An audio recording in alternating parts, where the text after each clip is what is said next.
Dans ce chapitre, vous devez d'abord connaître les trois lois de Kepler. La première, rappelez-vous, c'est trois claques à Aristote. Les planètes ne tournent pas autour de la Terre mais du Soleil. Leurs trajectoires ne sont pas des cercles mais des ellipses et le Soleil n'est même pas au centre. Il occupe un des foyers de l'ellipse. La deuxième loi, c'est la loi des airs.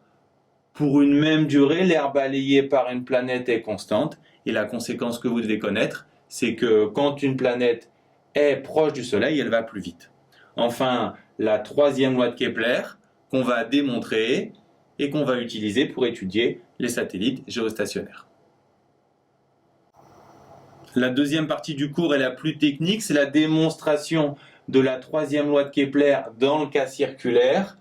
Souvenez-vous, la clé, c'est deux calculs différents de V carré.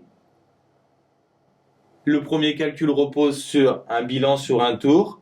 Puisque la vitesse est constante, on fait tout simplement le périmètre de Pierre divisé par la période de révolution qu'on met au carré. On va obtenir la deuxième expression de V carré en appliquant la deuxième loi de Newton.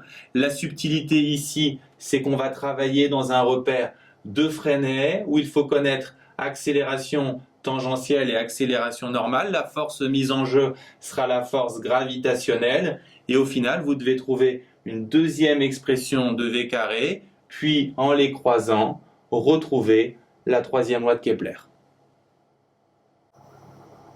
Enfin, les satellites géostationnaires, ils sont situés en permanence au-dessus d'un point de la Terre. Vous devez en connaître deux caractéristiques. Ils se trouvent dans le plan équatorial. Leur période de révolution, c'est un jour. Et grâce à la troisième loi de Kepler, vous devez être capable de déterminer leur distance au centre de la Terre, puis leur altitude. Notez que pour se débarrasser du cube, il faut appliquer une puissance 1/3.